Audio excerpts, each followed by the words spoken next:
Hey there, beautiful souls, it's Charu.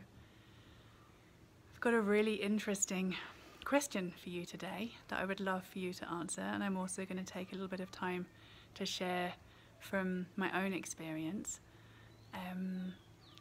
How do you define yourself? Especially when it comes to your healing journey. Are the ways that you're defining yourself helpful to you, or are they actually holding you back and preventing you from growing? I'd really love to hear from you, and you can start commenting already beneath the video as you listen to me if you want to.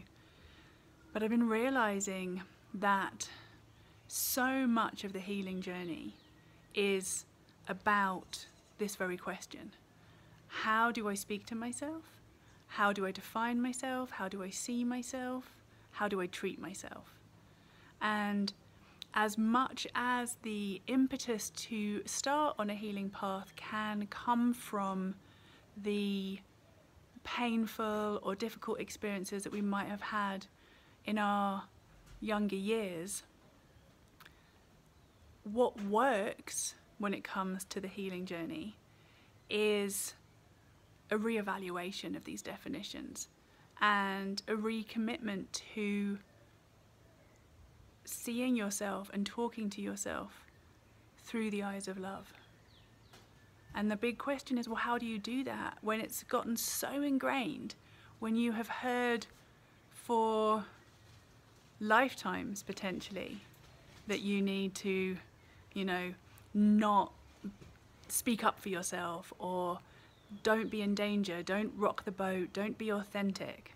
How do you undo that patterning and learn how to speak to yourself with real love and care?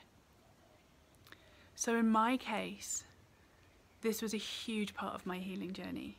When I first started offering healing and stepping onto a spiritual path, I treated myself terribly. I had learnt really, really bad habits about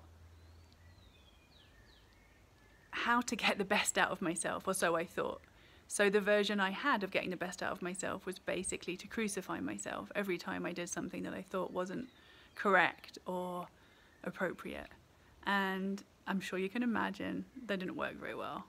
And I'm sure that for most of you, you don't have to imagine, because you know very well what that experience is like, because you do it to yourself.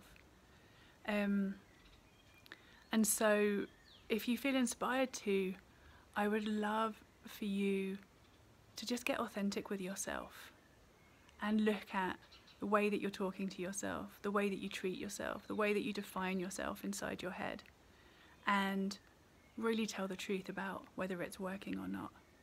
Because what I found, and what I'm finding with pretty much all of my clients across the board, is that this is the determining factor. That as long as someone relates to themselves as the problem and is trying to force themselves to be different,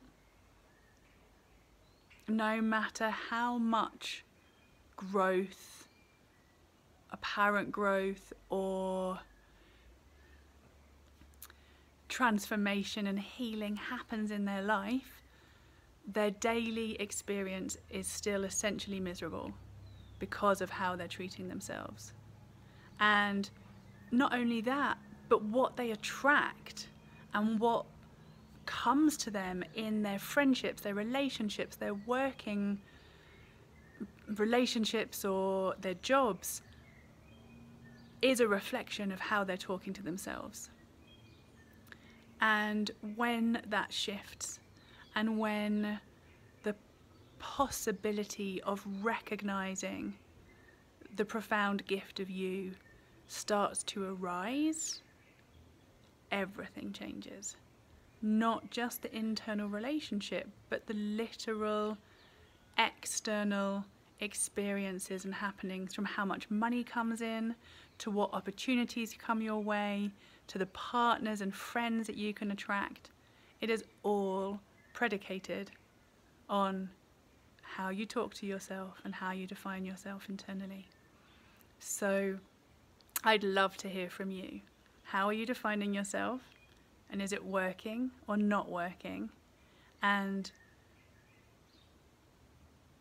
what would it take for you to find a definition of yourself that actually lit you up? And if you feel stuck, you can share that in the comments beneath the video. And if you have questions, you can ask away. I really want these videos to stimulate dialogue and thoughtfulness. You can journal on the things that I've shared. And if you're too shy to respond in public, then please do send me a personal message or an email. I really look forward to seeing how these dialogues unfold. I look forward to hearing from you how you could change the way that you define yourself today in order to change your experience. I send you so much love. I'll be back again tomorrow. Namaste.